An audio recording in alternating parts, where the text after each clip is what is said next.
Bonsoir, bonsoir, bonsoir, bonsoir, famille bien-aimée. Je rends toute la gloire à notre Seigneur Jésus qui rend favorable à ce moment. Je tiens à préciser que là, comme vous le voyez, de l'eau avec des arbres, juste pour dire que je plante le décor du prophète Élie se retrouvant au bord du torrent de Guérite pour une obéissance de la part du Seigneur.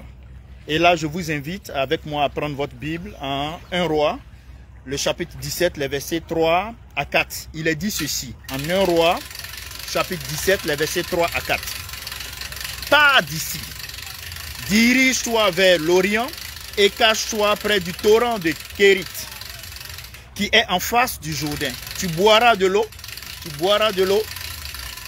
et j'ai ordonné au corbeau de te nourrir là.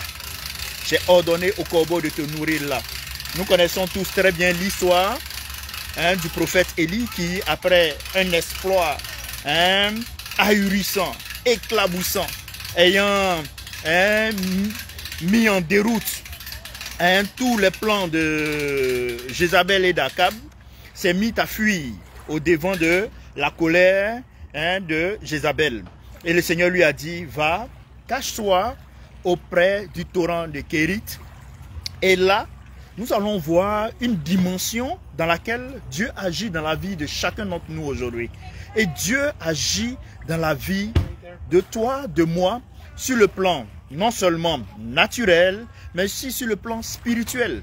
Et c'est un équilibre qui est indéniable pour chacun d'entre nous. C'est un équilibre qui est indéniable et nous devons en être conscients.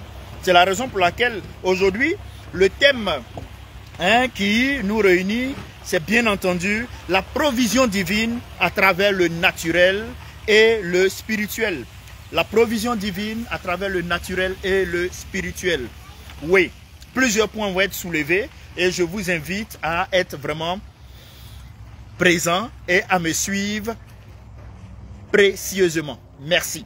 Premier élément, il faut d'abord avoir la confiance en la direction divine. Voilà.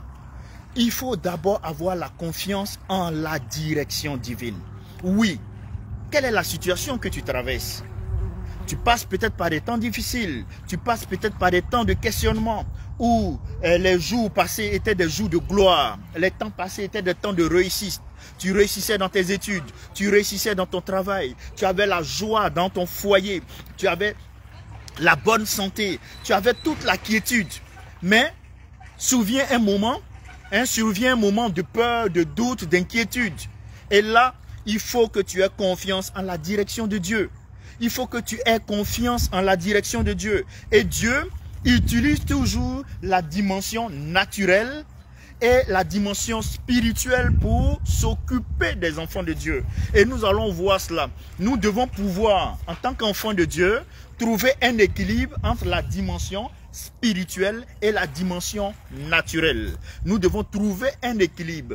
Pas donner un pourcentage élevé à la dimension spirituelle, pas donner un pourcentage moindre à la dimension naturelle, pas donner un pourcentage élevé à la dimension naturelle et un pourcentage moindre à la dimension spirituelle. Il faut créer un équilibre. Et c'est de cet équilibre que vous pourrez avoir une vie chrétienne pertinente, efficace, épanouie, permettant d'atteindre les objectifs dans la destinée qui est la vôtre. Oui. Élie est dirigé vers un lieu spécifique, le torrent de Kérith, montrant l'importance d'écouter et de suivre les directives pratiques de Dieu. Il faut suivre les directives pratiques de Dieu. Parce que chacun d'entre nous, autant que nous sommes, nous devons être à des endroits pour tirer profit de la bénédiction de Dieu. Si tu n'es pas à ce lieu, tu ne pourras pas tirer profit de la bénédiction de Dieu.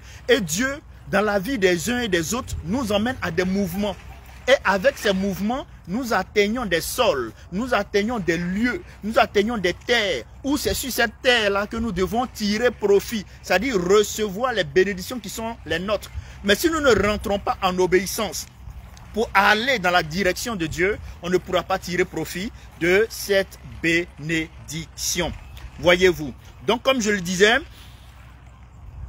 le fait qu'Élie ait accepté de suivre la direction de Dieu, il allait près de cette eau, au torrent des Kérith. Comme vous le voyez, j'ai essayé de planter le décor pour que vous puissiez vraiment vous retrouver dans la Bible. Et cette obéissance montre que Élie a accepté d'écouter et de suivre les directives pratiques de Dieu. Et ça, c'est le volet naturel.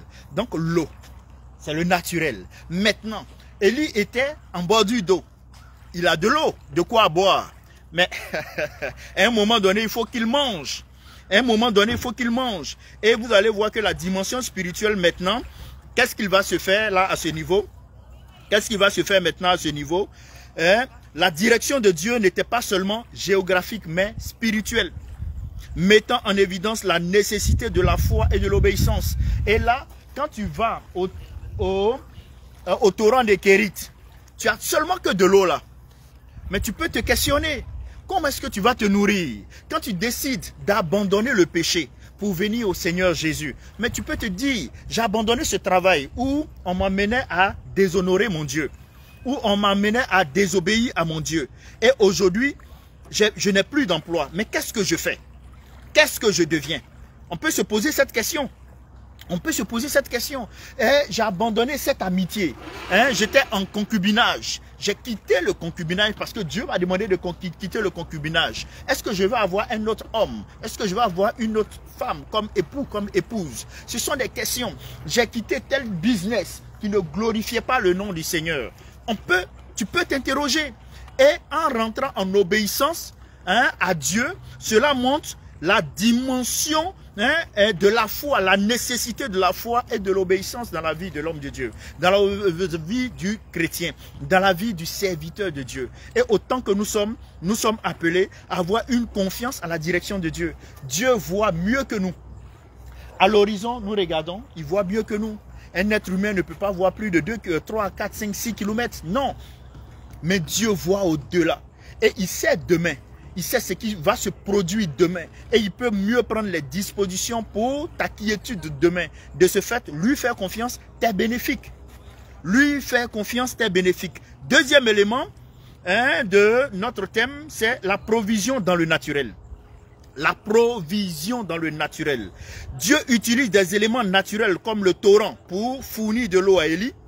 Rappelant que Dieu pourvoit souvent à nos besoins par des moyens ordinaires et naturels. Dieu pourvoit à nos besoins par des moyens naturels et ordinaires. Et il va pourvoir à tes besoins par des moyens naturels et ordinaires. Il va pourvoir à ta sécurité par des moyens naturels et ordinaires. Tu n'as pas à aller te compromettre. Tu n'as pas à aller renier ta foi. Fais confiance en Dieu. Quelle que soit la situation, il prendra soin de toi et il pourra répondre à tes besoins par des moyens ordinaires et naturels. Voilà. Cette provision naturelle de la part du Seigneur symbolise également la façon dont Dieu utilise le quotidien pour nous bénir. Et c'est ça. Dieu utilise le quotidien pour bénir chacun d'entre nous. Il utilisera ton quotidien pour te bénir. Il utilisera ton quotidien pour te bénir. Tu penses que ton quotidien n'est pas un quotidien pertinent, n'est pas un quotidien enrichi, n'est pas un quotidien fort. Mais Dieu va utiliser cela pour te bénir. Il va utiliser les choses qui semblent insignifiantes autour de toi pour te bénir. Les choses qui, selon ta conception humaine, ne peuvent pas te donner une sécurité, ne peuvent pas te donner une paix. Dieu va utiliser cela pour te bénir. Troisième élément, c'est la provision surnaturelle. Oui, les corbeaux, les oiseaux, et sont utilisés de manière surnaturelle pour apporter de la nourriture à Élie, illustrant que Dieu peut utiliser des moyens inhabituels pour subvenir à nos besoins. Les corbeaux sont des charognards, mais Dieu utilise les charognards pour envoyer la nourriture à son serviteur qui est en bordure d'eau, qui est rentré en obéissance et qui a foi en lui. Et toi, comme moi, qui avons foi en Dieu, Dieu se souviendra de nous. Il va t'accorder la nourriture, il va t'accorder la santé, il va t'accorder la sécurité, il va t'accorder la liberté, il va t'accorder l'épanouissement. Tu n'as pas besoin de te corrompre, tu n'as pas besoin de te compromettre, tu n'as pas besoin d'aller pacter avec l'ennemi, pacter avec le diable. Non, sois fidèle, sois persévérant, demeure endurant dans la foi, dans la prière et tu verras. Cette intervention divine montre que Dieu est souverain et qu'il peut agir au-delà de ce qui est humainement possible. Oui, Dieu peut agir au-delà de ce qui est humainement possible. Et il agit au-delà de ce qui est humainement possible. Raison de plus pour toi d'avoir foi. Ne te dis pas que cette situation est sans fin. Tant que tu as le souffle de vie, continue à fléchir genoux. Tant que tu as le souffle de vie, continue à prier, à être obéissant à la parole de Dieu, à croire. Et il le fera. À croire et il le fera. Et il l'a fait, il va le faire. Et je proclame qu'il va le faire. Tes attentes seront comblées dans le nom de Jésus. Sois simplement fidèle. Attends ton temps. Ne regarde pas à ton âge. Ne regarde pas aux circonstances autour de toi. Ne regarde pas à l'État, au gouvernement, aux circonstances financières. Non. Reste focus sur Jésus. Reste focus sur Jésus. Il utilise le naturel et le spirituel pour bénir l'enfant de Dieu que tu es. Pour bénir son enfant que tu es. Pour te combler autant. Pour combler ta famille, combler tes frères, tes sœurs. Et pour t'élever. Oui. Quatrième élément. Une leçon se présente à nous. Et là, je vais parler maintenant d'une leçon de foi et de dépendance. De l'attitude du prophète. Nous voyons là une de dépendance, de foi qui est manifeste de la part du prophète. Qui est manifeste de la part du prophète. Et là, nous voyons les corbeaux qui sont des oiseaux charognards apporter du pain et de la viande à Élie. Dieu peut utiliser, comme je l'ai dit, des moyens inhabituels pour subvenir à nos besoins. Cette provision, frères et sœurs, inhabituelle démontre que Dieu est au-dessus des lois naturelles et peut intervenir de manière miraculeuse dans nos vies. Miraculeuse dans nos vies. Et vous allez voir, le psaume 78, les versets 23 à 25 nous dit ceci. Il recommanda aux nuages d'en haut et il ouvrit les portes des cieux et il fit pleuvoir sur eux la manne pour nourriture. Il leur donna le blé du ciel. Chacun mangea le pain des grands. Il leur envoya de la nourriture à satiété. Il leur envoya de la nourriture à satiété. Pourquoi t'inquiètes-tu? Et Philippiens 4, le verset 19, vient renchérir en disant ceci. Philippiens 4, le verset 19, vient renchérir en disant ceci. Et mon Dieu pourvoira à tous vos besoins selon sa richesse, avec gloire en Jésus-Christ. Selon sa richesse, avec gloire en Jésus-Christ. Pourquoi t'inquiètes-tu? Plutôt, attends ton temps et fais confiance à Dieu. Sois patient. Sois patient. Sois patient. Et comme je l'avais évoqué, cette leçon qui se présente en nous, c'est-à-dire leçon de foi et de dépendance. Élie devrait croire que chaque jour, Dieu pourvoirait à travers l'eau du torrent et à la nourriture des corbeaux. Cela enseigne la dépendance quotidienne à Dieu. Donc Élie, il ne pouvait pas aller cultiver, il ne pouvait pas aller chasser, mais il se fiait à sa confiance, à sa foi placée en Dieu, qu'il allait consommer de cette eau et qu'il allait avoir la santé et que les corbeaux allaient lui envoyer la nourriture. Et c'est ainsi que tu dois te fier à Dieu dans ta situation. Dieu interviendra au bon moment. Dieu interviendra au bon moment. Ne te dis pas que c'est fini pour toi. Jusqu'à aller même peut-être penser te suicider. Jusqu'à même penser t'ôter la vie. Non, c'est pas fini pour toi. Fais confiance à Dieu. Attends, attends. C'est toi qui te dis que c'est la fin. Dieu n'a pas dit que c'est la fin. Et tant qu'il n'a pas dit le dernier mot. Le dernier mot, c'est lorsque le souffle de vie t'a été enlevé. Mais tant que tu as le souffle de vie, quel que soit l'état dans lequel tu es, fais confiance à Dieu. Fais confiance à Dieu. Oui, cette dépendance nous enseigne à ne pas nous inquiéter pour le lendemain. Tu ne dois pas t'inquiéter pour le lendemain, mais fais confiance à Dieu pour chaque jour. On dira qu'à chaque jour suffit sa peine. Et vous verrez que Matthieu 6, le verset 11 nous dit, donne-nous aujourd'hui notre pain quotidien. C'est-à-dire que chaque jour, tu dois demander à Dieu ton pain quotidien. Chaque jour, tu te dois d'aller devant le Père, devant le trône de grâce, demander ton pain quotidien. Dieu ne nous donne pas le pain de 10 000 ans. Non, il nous donne le pain quotidien. Et c'est Matthieu 6, 11 qui le dit. Donc, chaque jour, nous nous devons de demander le pain quotidien. Donc, pourquoi est-ce que tu t'inquiètes pour le lendemain? Le lendemain prendra soin de lui-même. Le lendemain prendra soin de lui-même. Et Lamentation, le chapitre 3, les versets 22 à 23 nous dit ceci. Les bontés de l'Éternel ne sont pas épuisées, ses compassions ne sont pas à leur terme. Elles se renouvellent chaque matin. Oh, que ta fidélité est grande. Oh, que ta fidélité est grande. Oui. Quiconque met sa foi en l'Éternel est toujours épanoui, est toujours en joie. Quiconque met sa joie en l'Éternel est toujours en l'accomplissement. Quiconque met sa joie en l'Éternel trouve toujours la félicité, c'est-à-dire le bonheur suprême. Oui. Et je prie que ce soit ton cas. Je prie que cette vérité s'attache à toi, se réalise dans ta vie. Je prie que cette vérité soit manifeste dans ta vie. Parce que tu as décidé d'être, de mettre ta foi et de dépendre totalement de Jésus-Christ. Cinquième élément, c'est l'interaction entre le naturel et le spirituel. L'interaction entre le naturel et le spirituel.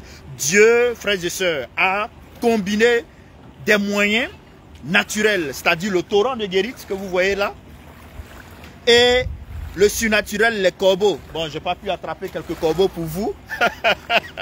Et le corbeau, pour prendre soin d'Élie, montrant que le naturel et le spirituel sont souvent interconnectés dans la provision divine. Voilà, le naturel et le spirituel sont par moments interconnectés dans la provision divine. Frères et sœurs, nous devons reconnaître que les bénédictions de Dieu se manifestent à la fois dans l'ordinaire et l'extraordinaire. Dans l'ordinaire et l'extraordinaire, les bénédictions de Dieu se manifestent. Et apprendre à discerner sa main à l'œuvre dans les deux domaines. Dans les deux domaines, Dieu utilise le naturel et le spirituel pour prendre soin de tous ses enfants. Dieu utilise le naturel et le spirituel pour prendre soin de tous ses enfants. Dieu utilisera le naturel autour de toi et à ça il va ajouter le spirituel encore autour de toi pour te combler, pour te faire sortir de cette situation, pour t'engager dans sa dynamique, pour te bénir comme il se doit, pour te lever davantage. Fais-lui confiance. Là où toi tu dis les ressources sont moindres, là où toi tu dis ah, la terre est finie, je suis en bordure d'eau, je ne peux plus avancer, Dieu va ouvrir l'eau pour toi pour que tu puisses marcher. Dieu va ouvrir l'eau pour toi pour que tu puisses marcher. Là où tu te dis, je ne peux plus avoir de promotion, je ne peux plus avoir un travail décent, Dieu va ouvrir les portes avec le naturel et le spirituel. Là où tu dis, je ne peux plus faire d'enfants, vu mon âge, Dieu va faire l'exceptionnel pour toi.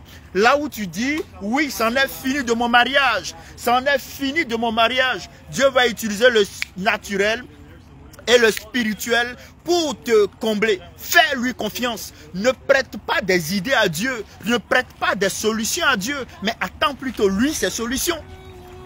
Attends plutôt lui ses solutions. Attends plutôt lui ses idées.